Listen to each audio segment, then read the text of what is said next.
Thank you for joining the Marketing Conversation series. This marketing conversation is part of our Entrepreneurial Education Segment. As you know, our channel has got, I think, about four or three segments. Let me give you a count of what they are. Number one is the Entrepreneurial Education Segment, which is the core business of the channel. Number two, we've got the political commentary known as the voice in the wilderness, and that is because politics is too important to be left to politicians alone. Number three, we've got the sights and sounds of Mzansi, which is the travel and leisure segment of this channel. So those are basically the three segments of the channel. The entrepreneurial segment is divided into entrepreneurship education. We also have the inspiring conversations, where we highlight entrepreneurs who are trailblazers, those entrepreneurs who, through their achievement, their grit and business acumen, inspire us to stay the course as far as entrepreneurship is concerned. Now, this entrepreneurial education slot of today is focusing on the marketing conversation series that has been ongoing for some time. Today I'm looking at basic market research, which is very crucial because, as you would know, information is power. In business, in whatever you might do, you need to have information, because entrepreneurship is about decision making, and in order to make sound decisions, you need to be armed or to be equipped with relevant information. Now, I just want to get the ball rolling as I dive in by asking you food for thought questions. Tell me, what are the ideas? What are the thoughts that come to mind as you hear the concept of market research? Number two, my food for thought question to you is, why do you think market research is important for your business? Does it have any relevance, or is it just a useless undertaking? Question number three, what process do you think should be followed in conducting market research? Step one, step two, step three, to the last one. What do you think is the process that should unfold as you undertake market research? Number four, I've got a total of 4 food for thought questions just to get you tuned into this topic. How do you think market research can contribute to the success of your business? Now, let's start with the definition. The definition of market research goes as follows. It is the process. Market research is a process of systematically gathering, recording, and analyzing information about whom? About your customer, competitors, and the market. It doesn't get basic than this. It is a systematic process of gathering. Number one is gathering, recording, and analysis of information about whom? About your customer, competitors, and your market. Now, let's look at the importance of market research. It helps you in business planning. I have seen many plans. In business that do not align with the market situation, and this is a point of great concern. Your business planning has to align, has to talk to the market situation. You cannot have a planning that is not talking to the market situation. You cannot have thumb-sucked. You cannot afford to have thumb-sucked business plans that do not align to the market situation. Today we've got AI, which is very useful. We've got software that can generate a business plan for you. But remember, garbage in, garbage out. If you go and develop a business plan based on using AI or software, you are going to have a business plan that looks very good on paper, but a plan that does not align to the market realities, where such a business plan is going to be implemented. Now, that is very regrettable. So, it is important that your business plan should be grounded in the hard facts, hard evidence of credible information, market information. Number 2, it helps you, market research helps you in problem solving and control. Remember, problem solving, one of the steps in problem solving is obtaining the relevant information. If you don't have relevant information, you are not going to solve the problem that you are confronted with. Therefore, you will not be able to take charge, to control your business. You need to be in control of your business. You need to strive to control circumstances as much as you can, because as you're running a business, there will be pushback. There will be factors that are pushing back against your dreams and aspirations. Now, arming yourself with relevant information is important in the process of planning for your business. Market research will also help you to identify market opportunities. Yes, it's through market research, talking to people, talking to industry informants, talking to the customers, talking to your employees. It is in that process where you find the gaps for your products and services. It will also help you to launch new products and services. One of the public product and services that was not properly launched was the Gauteng, what do we call it? Freeway. No, let me come back. The e-toll facility. It was not properly researched. Consequently, government had to scrap the entire project, losing billions in the process. And most experts,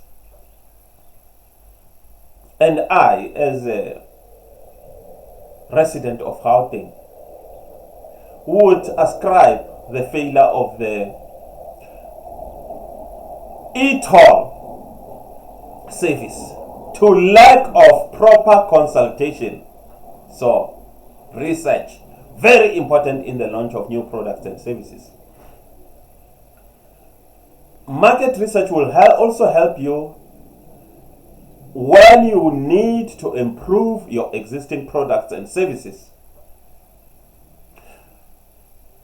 Remember, as the product life cycle, your product life cycle starts with introduction, when a new product is introduced into the market. There's a growth phase.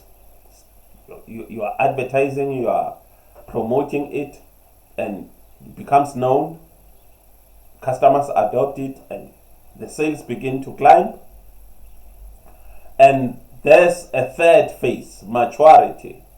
That's when you have made as much money as possible if your product has been or service has been a success, but you have sort of hit the ceiling. You have sort of hit the ceiling, and you can no longer see growth. Your sales has sort of flattened out. You are just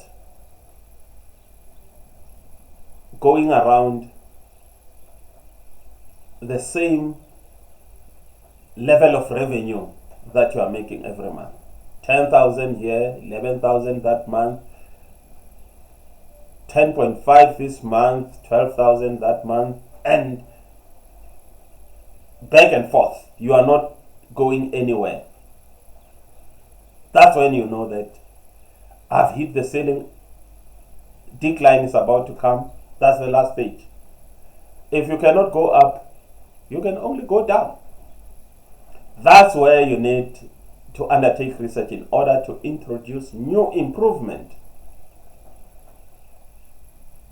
to give your product and service a new lease of life. Again, market research can help you with expansion into new markets. You might feel that I've been providing a service, I've covered the entire market. Now I want to move to a new geographic area. Or you might decide that within the same new market you want to venture into another market segment, say business to business. Maybe you've been selling to end users, consumers, and now you want to sell to other businesses. You will have to research that segment, make sure you understand their needs, because they are most likely not going to be the same as the needs of your end user customers. Great. Now let's look at this notion of primary and secondary research. What is primary research? Primary research should not confuse you at all. It involves collection of original data, that is first-hand data, from direct sources through interviews or surveys and etc. Whatever technique that you might employ. Now, the common techniques include here your focus groups. It might be focus groups of customers, might be focus groups of industry informants or experts. You might be conducting a field test of your product, taking your product to the actual battlefield and testing it and see how customers react to it, whether they warm to it or whether they reject it. Another technique includes interviews or observation, observing the respondents in their natural environment. Might be customers, you are watching them interact with your customer or service, whether they prefer it or they prefer a different product, perhaps a product of your competition. Now, with primary research, you as the emerging entrepreneur can answer the following questions. For example, what is happening in the market? I mean, that is the main thing. In economics, they talk about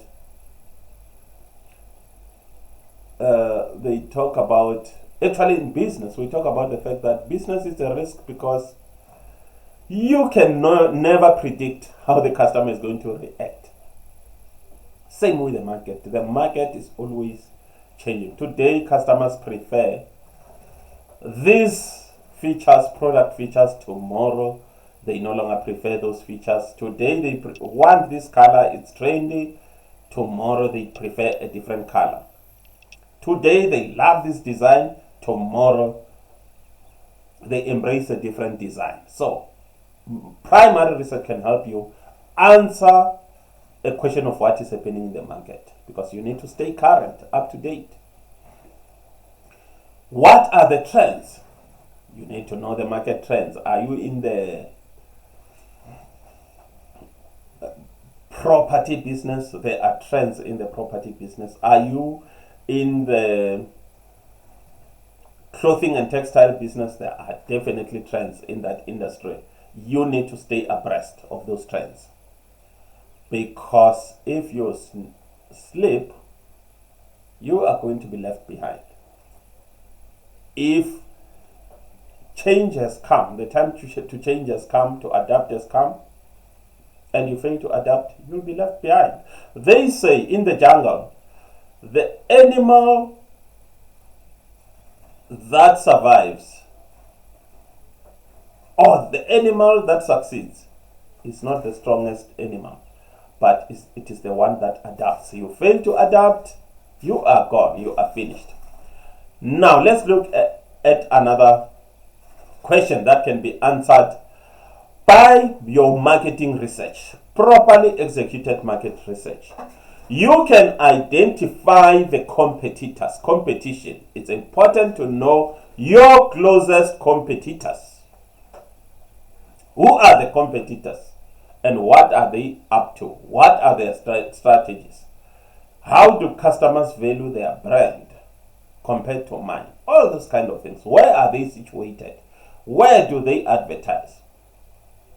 Next question that can be resolved or answered by the market research process has got to do with what the customers are saying about your products and services. It's important to have your ear on the ground, because you can pick up opportunity at the earliest opportunity to do so, or you can even pick up challenges or complaints about your product so that you can nip the problem in the bud.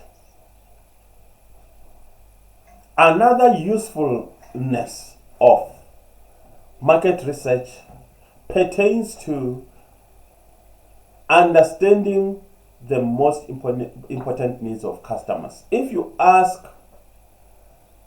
your child what they need, they will give you a long shopping list. But there are needs that they can do without and still do well. Same applies to your customer. If you ask them, they will give you a bucket list, a long shopping list. But if you do not probe further the needs of the customers, you'll be doing yourself a lot of disservice, because rest assured, there are those needs of customers that are deal breakers. If you fail, if you renege on your responsibility to satisfy those needs, you are done for. You are finished.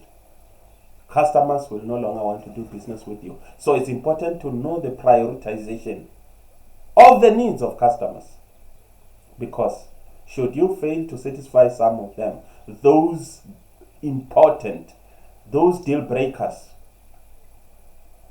customers might never forgive you for that. Lastly, market research can help you answer questions such as, how are products and services currently meeting their needs? You know, it's very interesting, as a person who's here, who's familiar with South African townships and rural areas, South African life in general, I know that there are many products that have been used to satisfy other needs that they were not intended for. I'm struggling to identify, but I know it's a long list. For example, toothpaste, if I might just cite a small example. Toothpaste, some people use it to dress wounds. Now, toothpaste was not intended for that, but that is just another need that is being used to meet the needs of customers. And I think as a business, it should be interesting for you to know what else is your product. What other needs are your products meeting or not meeting? Very important. Now let's turn to secondary research. What is secondary research? If you did not understand properly the definition of primary research, I think the contrast will help you, because secondary research, just the opposite of primary research. Secondary research is research that focuses on existing research information and is largely desktop based. It is that research that somebody else or some entity, some agency has already collected. It's information, research information that is already available. Unlike primary research information. Primary research information, you have to go and collect directly from the source. From customers, for example. From industry experts, for example. You've got to talk to them and get it firsthand. As for secondary research, it might be there online. Just need to Google up. That's why they call it desktop research. It might be some literature in the form of a published document, research document, or textbook, and so forth. So that is secondary research. Now let's look at the application of formal and informal market research techniques on both primary and secondary research. All those forms of researches have got informal and formal techniques that are employed to undertake these researches. Now, formal research techniques involve mail surveys, where you are mailed a set of questions and you have to respond. Respondents have to respond to the survey. You have got questionnaire, where you are given a set of questions that you need to respond to, usually in writing. You've got warranty cards, you've got panels, maybe panels of consumers or retailers. Now you've got informal techniques that are applied to both primary and secondary research projects, I mean to say. This might come in the form of short focus groups at major conferences, short fax back questions, I don't know, still using faxes, where you are given questions and you have to fax them back. This is clearly outdated. Questions on membership forms. Perhaps you are trying to join a loyalty program of X company, or customers are signing up for your loyalty program, and you include in the membership form research questions. It's another technique. Data from staff members who work directly with customers. That's when you talk to your employees who are at the coalface of customer interface, who know their preferences, what annoys them, what they are happy with. Online forums such as like a book reading club on Facebook gather information. It's an informal way of gathering information from respondents. Customer satisfaction survey. This is where you ask customers how satisfied they are with your brand, with your product or service. Overall, your market research tools will include the following. These are the tools that you will use to undertake your research. In-person interviews. And remember, you might not use all of these. These are just the tools that are at your disposal. It's just important for you to select the most optimal tool that you can use. Questionnaires, observation, just observing respondents in their natural environment. Telephone interview, mail surveys, comment cards, evaluation sheets, literature surveys including newspapers, minutes of meetings, customer satisfaction, indices, and the like. Now it gets very interesting, the marketing research process. This is at the heart of this presentation because it gives you from A to Z. What are the steps? Let's have a look at this. Let's have a look. What process do you have to follow in the course of conducting a marketing research? What is step 1? What is step 2? Up to the last step. Step 1. It involves identifying and formulating the problem.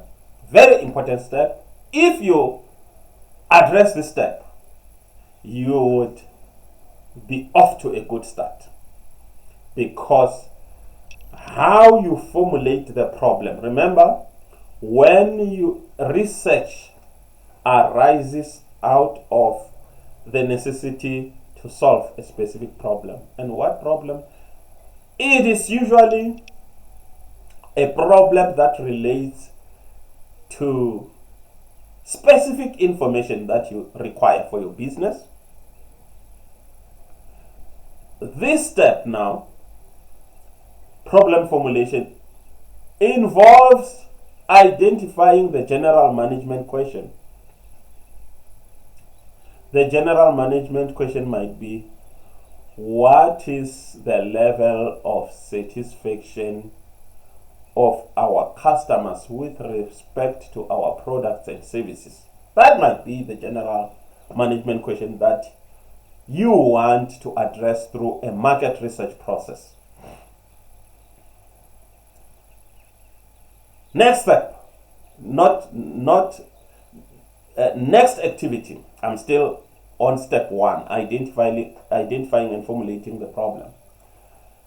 The next activity relates to translating the general problem into a research question. This is to say, what do we want to achieve? What do you want to achieve? We want to understand the extent of satisfaction of our customers with the products and services that we provide. Now, then I like the next activity. That research question, that question of saying what do we want to achieve, must now be broken down into specific objectives of the research. I like this part because if done properly, it will channel your research process accordingly.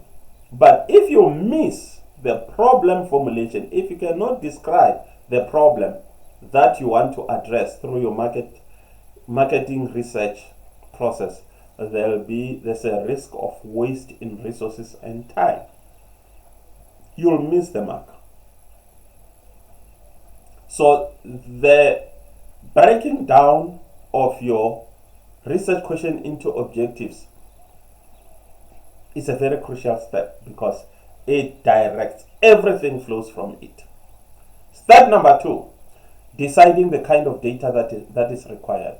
I talked about information. Data is information. The difference is that data is raw information, whilst information is data that allows you to make a sound decision, business decision.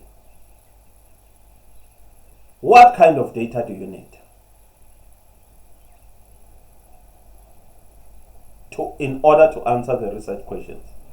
Are you looking for facts? For example, expenditure on a product. For example, spending 100. The customers, South African customers spend, I think it's 200 billion rands worth of data, whether factual or not. And almost sure I'm correct, 200 billion rands on data, or between 100 and 200 billion rands on data. Is that kind of factual information that you're looking for? You need to decide. You need to identify the exact kind of information you're looking for. Or is it a level of awareness? Do you want to know whether customers are aware of the existence of your business, your products and services? Is that what you want to know? To what extent customers are aware of your existence? This way you're looking at what respondents know or do not know. Or you might also be looking to know opinions and attitudes. What are the opinions? What are the perceptions of customers about your products and services and your business as a whole, your brand as a whole? Their opinions and attitudes. You might also be wanting to know the preferences. What is it that they prefer? What are the customer preferences? Maybe between your product and those of your customers. The motives. A motive can be a very powerful driver. Here you want to know what drives the buying behavior, for example, of a customer, or the decision making of the customer. Why? What makes them prefer my product as opposed to that of a competitor, or vice versa? Behavior. You might want to understand why customers behave in a particular way. Step number 3, exploring secondary data sources. This is the starting point. Now you are beginning to dirty your hands. You have started acting on the research, doing the research, starting with the secondary data. Here you are considering published data, newspapers and etc. Your company records. Yes, some of the information is on your fingertips. You might also want the opinion of experts, industry experts. That is step number 3. You have literally started doing that, doing the research. Step number 4, revising and fine-tuning the question. Now that you've gathered some more information, this is what can happen after you have utilized secondary sources of data, secondary data sources. Step number 4 is revising. You might have to revise and fine-tune the question, original question, so that it has got more clarity, or it's more in tune with reality. At this stage, a clear picture of the problem has now emerged, and the project may go into, your research project may go into one or the following directions. 1, perhaps the secondary data that you've collected has now all but answered all your questions, in which case there's no longer a need to undertake the research further, because you have got the answers. Number 2, the original question has been changed by the information collected. The secondary data that you've collected now has now, because now you are at a more informed decision than it was the case initially. Your question has now been changed by that information that you've collected. We go now to step number 5, which is the design.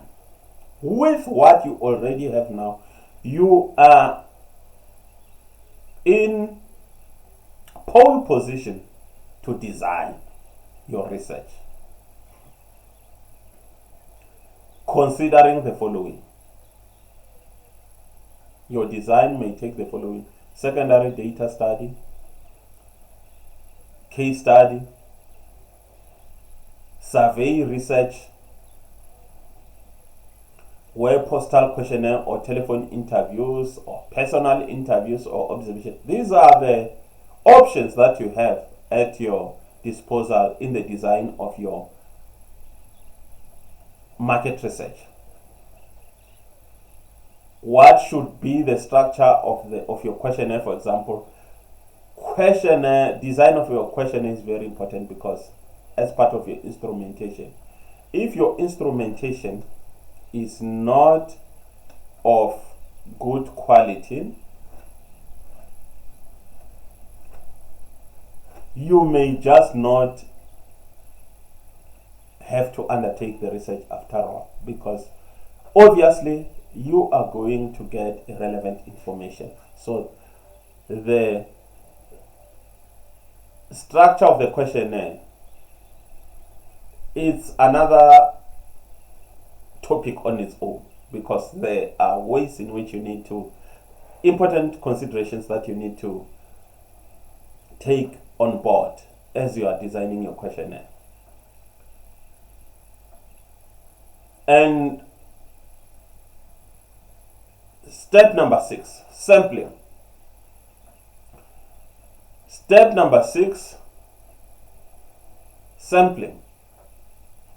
What does this entail? Remember, the respondents from which you need to gather data may number thousands, the relevant people or respondents may number thousands or even millions. So it is not possible for you to go asking every single respondent. That is why it is important to come up with a sampling strategy. Now, this process will include identifying the target population, the pool from which you are going to sample, draw your sample. How many people will be interviewed? Out of that pool or population that you're targeting, how many people are you going to interview or to research? Now, since you are not going to talk to every single one of the members of the target population, it is absolutely important that your sample is representative so that you get a balanced perspective. Your research must be credible. For example, if your population is supposed to include men and women who are users of your product and you only go along with men, then your sampling is wrong. It is going to, your research findings are going to come up with a skewed picture of the market situation. And this will render your effort null and void. Step number 7, you must consider budgets and resources. Your project, as we know, every project consumes resources in the form of material. There will be expenses such as your salaries, your training, your travel, communication, and in this case, the geographic scope and number of your respondents will usually take a lion's share of your budget. Step number 8, writing and presenting the research proposal. This is so interesting. Now you are getting somewhere. This is important information. The research proposal should consist of the following two main sections. 1, problem statement. What problem are you seeking to address, where you define in more detail the problem. What will be done and how, methodology. And more specifically, here is the format of your research proposal. 1, executive summary. 2, problem statement. 3, research objectives. Very important to outline those because everything flows from the objectives. Literature review. Which literature is going to be within the scope of material that you need to consider. Next topic, time, costs, budget, schedule, and sampling. You need to address those in your proposal. What is going to be the time duration?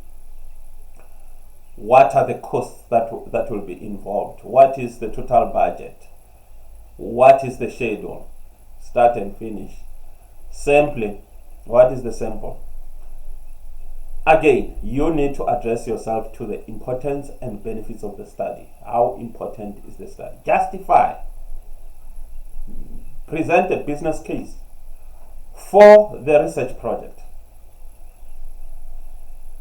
Another topic that you need to address is research design.